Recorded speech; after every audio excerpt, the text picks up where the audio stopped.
शिव हरि शिवात्मा राम सद्गुरु का नाम एक है धाम। श्री राम भक्त राम उद्गम स्थान स्थापन स्थान। ठाकुरों की ठकुराई चली गई, परंतु अभी तक उसमें से अकड़ नहीं गई है।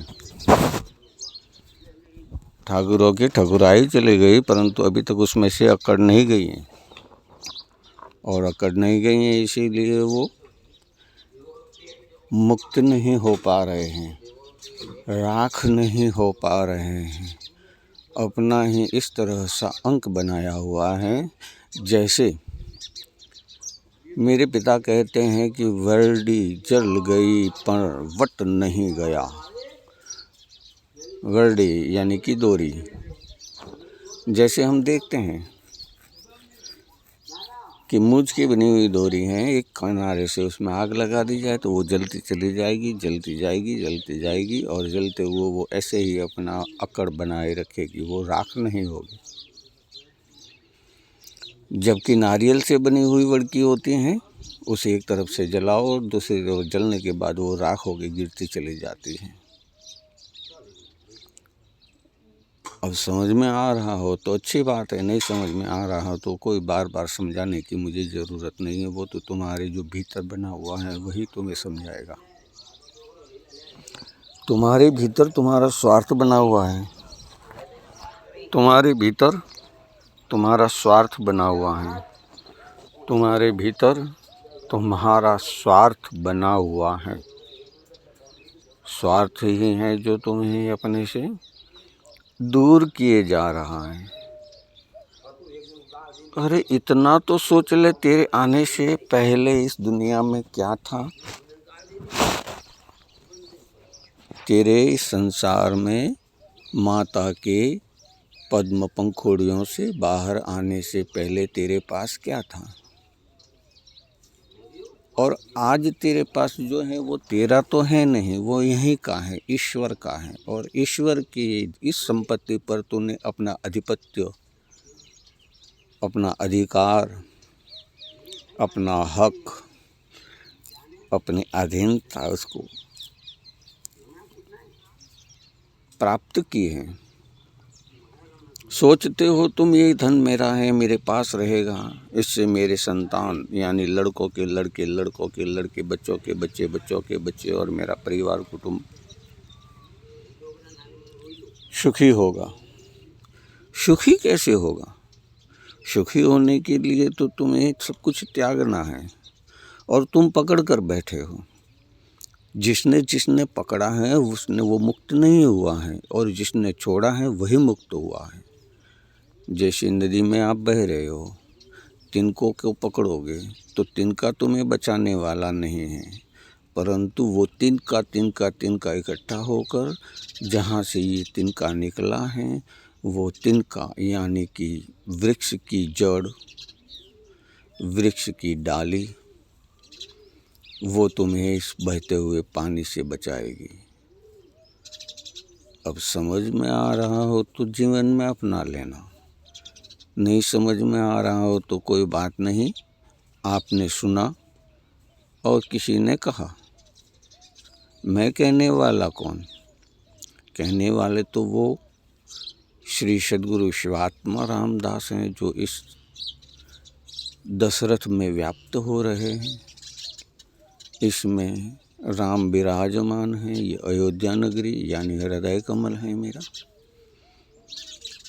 बस अब तुम्हें भी तुम्हारे भीतर तुम्हारे ईश्वर को बसाना है। तुम जिस किसी को भी मानते हो, मैं ये नहीं कहना चाहता कि तुम मेरे राम को ही मानो, मेरे हनुमान को ही मानो, मेरे महादेव को ही मानो, मेरे ईश्वर को ही मानो, मेरे विष्णु को ही मानो। अब तुम्हें जो समझ में आ रहा है, तुम्हारे जो देव तुमने जिसे आज तक पूज रहे हो, आज तक उसकी सेवा पूजा कर रहे हो, यहाँ तुम ऐसे ही नहीं आए हो। तुम्हारी उस प्रांत में, उस स्थान पर, उस घर में उनके संतान बनने का अधिकार किसने दिया? तुमने नहीं दिया। तुम थे कहाँ जो तुम ये अधिकार लेते? और अभी इस संसार की माया जगत संपत्ति पर तुम अपना अधिकार जताते हो। क्या तुम्हारे पास ज्ञान नहीं है? तुम अबोध बालक हो, या तुम पशु हो, या तुम जानवर हो, इंसान नहीं हो, मनुष्य नहीं हो? क्या तुम्हारे में कोई समझदारी भी नहीं है?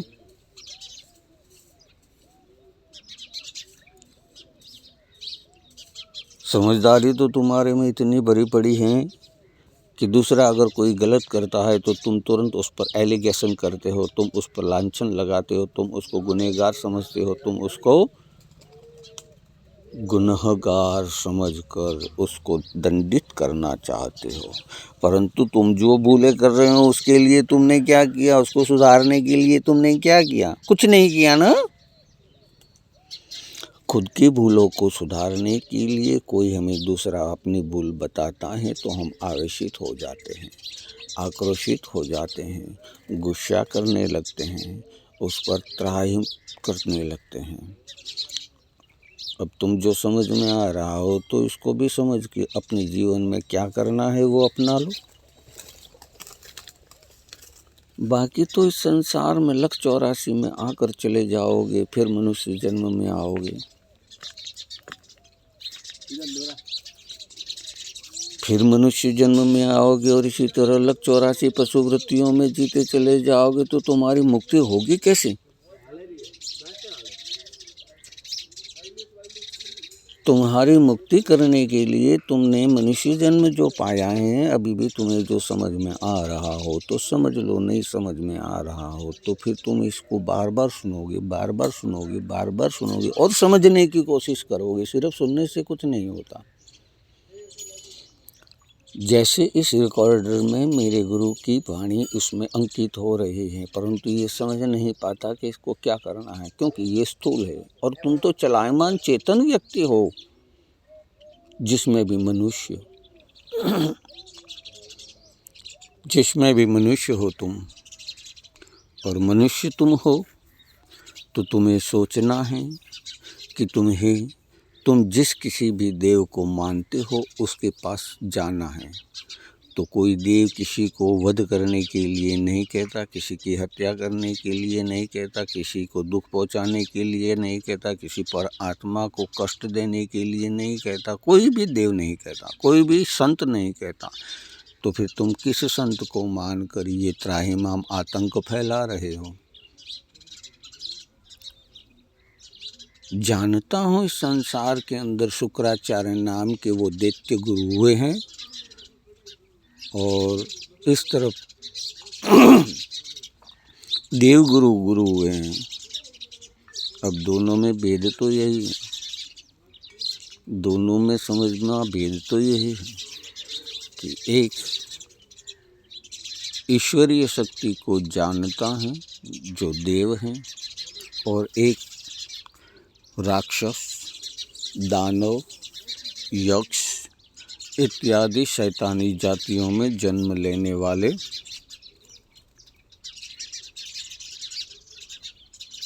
अभी मानव के रूप में देख रहे हैं, परंतु उनके भीतर कौन है, कौन सा शैतान है, जानते हो? समझते हो? नहीं। कैसे जानोगे? जानने के लिए तुम्हें मुक्त होना पड़ेगा, परंतु तुम तो बंधे हुए हो। जैसे कोई पागल व्यक्ति, उसको सांकलों में पहले डोरियों में बांधा जाता था, उससे पहले मूंज में बांधा जाता था, जड़ों में बांधा जाता था। जैसे जैसे तुम्हारा आशा ताकत बढ़ती गई शैतान की, वैसे वैसे वो डोरी, वो पकड़, वो जड़ से मूंज से डोरियाँ बनी और उसके बाद लोहा, उससे तुम्हें बांधा गया है और तुम छूटने के लिए प्रयत्न नहीं कर रहे हो, क्योंकि तुम्हें मालूम ही नहीं। तुम तो यही समझ सकते हो, यही जान सकते हो, यही अनुभव कर सकते हो कि इतनी सी ही दुनिया है मेरी। जिस जगह तक जैसे कुएं का मेंढक होता है तो वो पूरी दुनिया वही समझता है, और जब वो कुआं में से बाहर आता है, जैसे अभी ये पंछी बाहर आए हैं, तभी वो जाकर जान सकते हैं कि बाहर की दुनिया कितनी विशाल है, कि मैं तो अभी तक यहीं पहुंच सका हूँ, यहीं तक जा सका हूँ। तो तुम्हें इस संसार में बंधे हुए नहीं रहना है, तुम्हें उड़ते रहना है। उड़ने का तत्व अर्थ समझ रहे हो? उड़ने का अर्थ क्या है?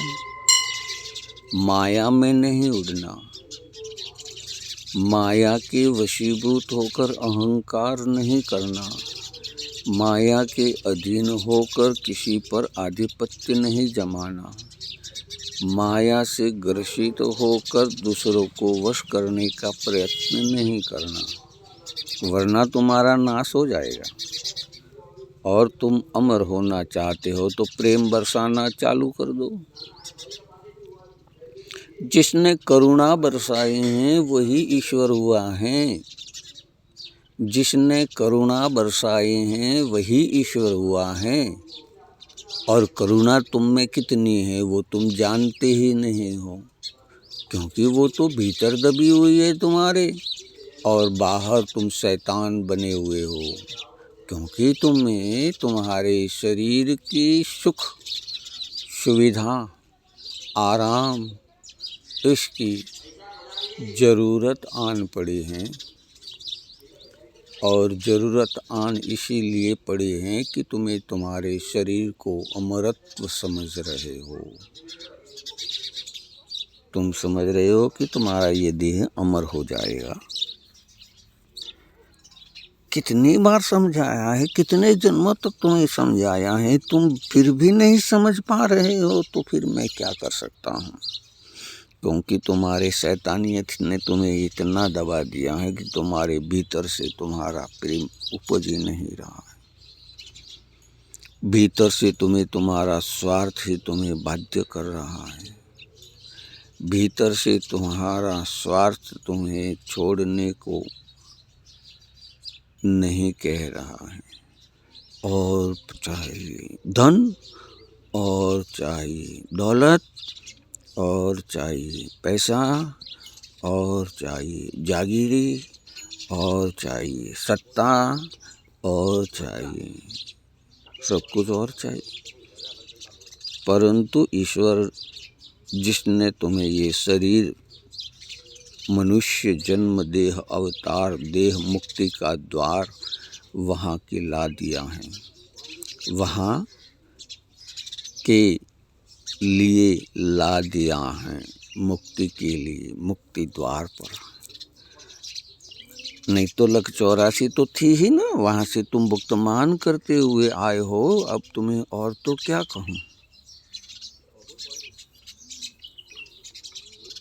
तुम्हें अगर समझ में नहीं आ रहा, तुम ये नहीं समझ रहे हो कि हम लख 84 से आए हैं, हम सीधे मनुष्य से अवतार ही प्राप्त हुआ है, तो यह हो नहीं सकता। अगर ऐसा होता तो सबसे पहले बच्चा अवतार क्यों होता? जो पानी में जीने वाला जीव क्यों होता? उसके बाद थल पर जीने वाला जीव क्यों होता? कुछ समझ में आ रहा है? नहीं, कहाँ से समझ में आएगा? क्योंकि तुमने तो अभी अपने लिए लघुता ग्रंथियों को ग्रसित हो, स्वार्थ के ग्रसित हो, और जब स्वार्थ त्याग दोगे, ईश्वर की शरण में जाओगे, जैसे ये महाराज प्रार्थना कर रहे हैं उस ईश्वर को जो इस ब्रह्मांड को चलायमान रख रहा है। बाकी तो सब व्यर्थ व्यय हुआ है, बाकी तो सब व्यर्थ व्यय हुआ है। उनके पास तो जो है वही वो दे रहे हैं। क्या है उनके पास कि इस प्रकार ईश्वर का रूप है, इस प्रकार उनका दृश्यमान है और इस प्रकार से ये शरीर की पीड़ाओं को हरते हैं, काल को हरते हैं यानी मृत्यु को हरते हैं, कष्ट यानी तकलीफ को हरते हैं, दुख को हरते हैं, दरिद्रता को हरते हैं और जगाते हैं। अब गुरु ने मुझे जगाने के लिए ही भेजा है और मैं जगा रहा हूँ। और देखो ये ब्राह्मण महाराज जो जगा रहे हैं,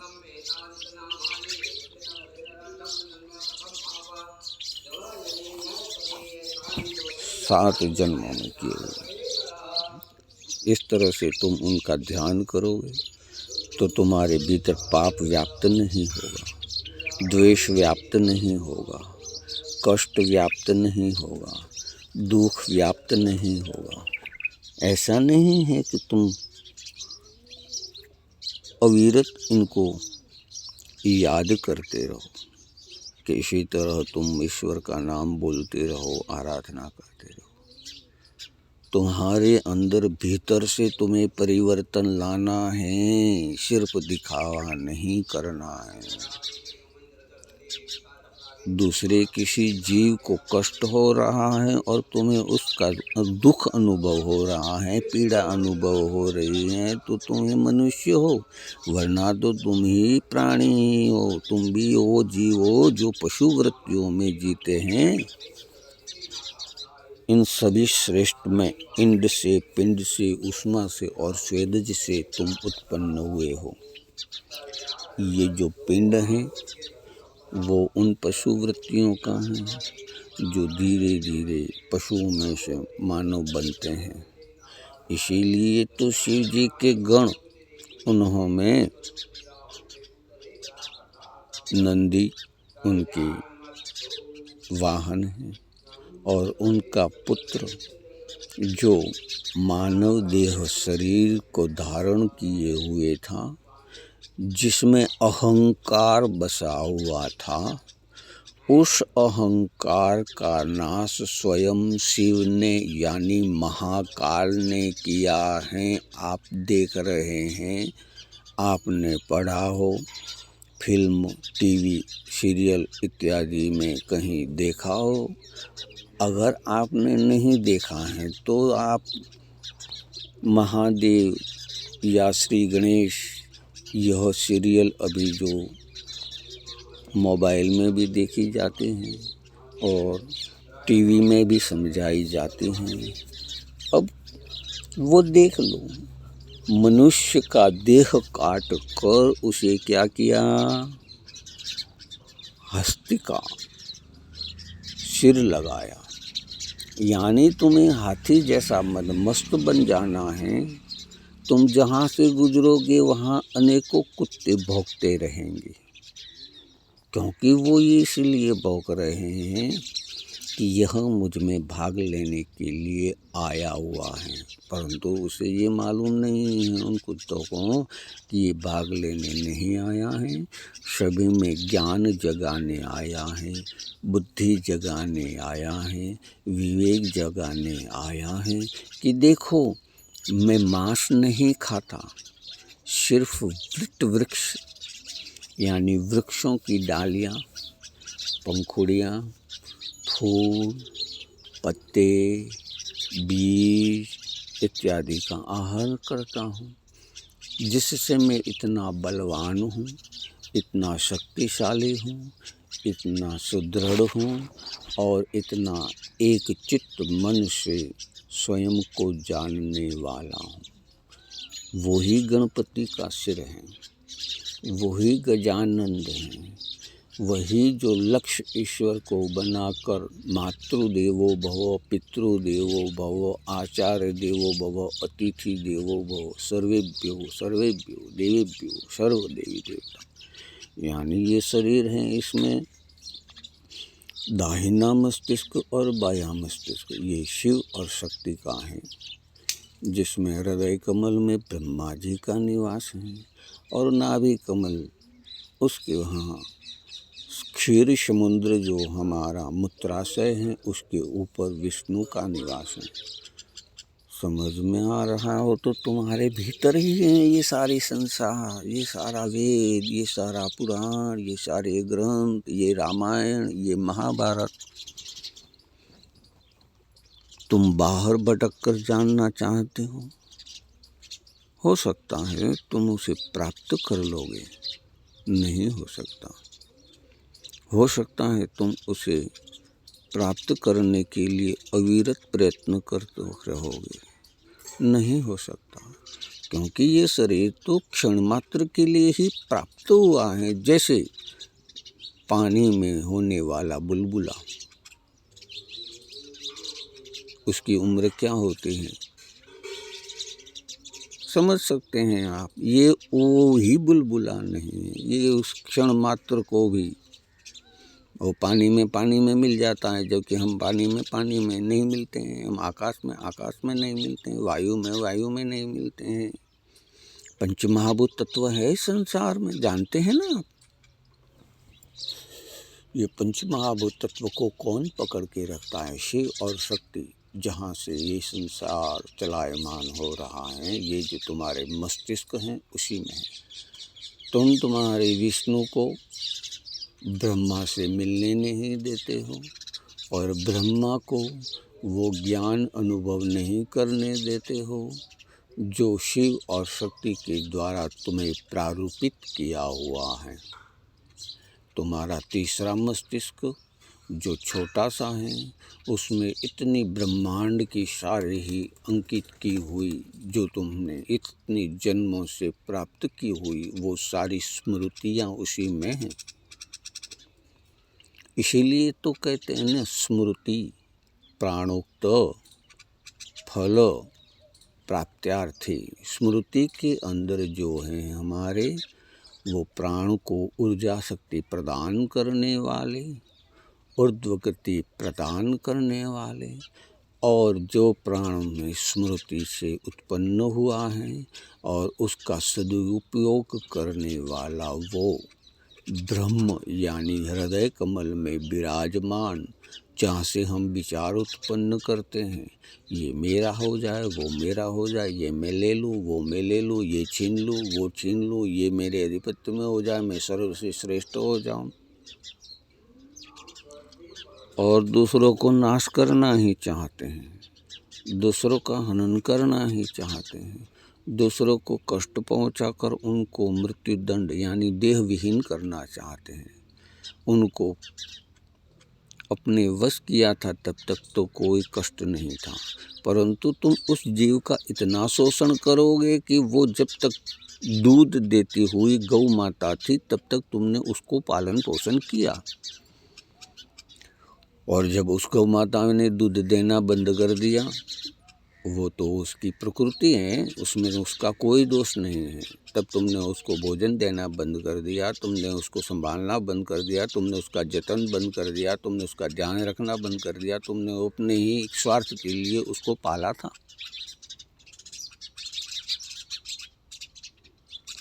अब वही जीव जो कामधेनु है, कामनाओं को पूर्ण करने वाले, जिसने माता ने तुम्हें दुग्धपान पिलाया, इसीलिए कहा है पहला दूध माँ का, दूसरा दूध गाय का, तीसरा दूध वनराई का, और चौथा दूध गाय का। अब वो 3 दूधों तक गए हुए हैं, चौथा दूध स्वयं का है, जो हमारे इस हृदय कमल को जीवित रखता है, जिसमें ब्रह्मा का निवास है।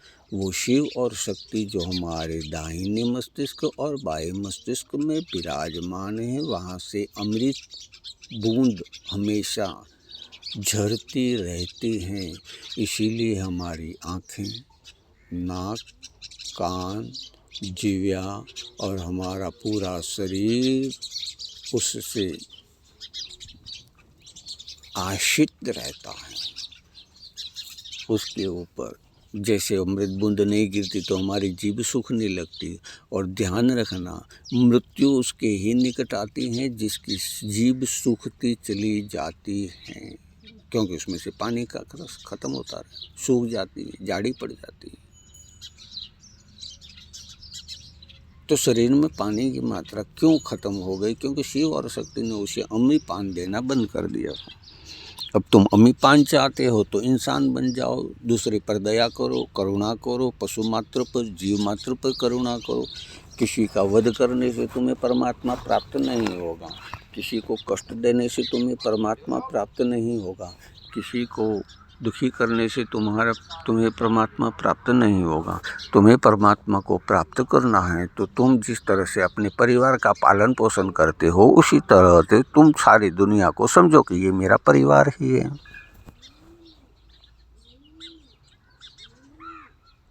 ये संसार मेरा घर है और इसमें रहने वाले हर जीव मेरा परिवार हैं। ये संसार मेरा घर है और इसमें रहने वाला हर जीव मेरा परिवार का सदस्य है, परिवार का सदस्य है। हरि ओम। श्री हरि श्री हरि श्री सद्गुरु शिवात्मा रामदास राम।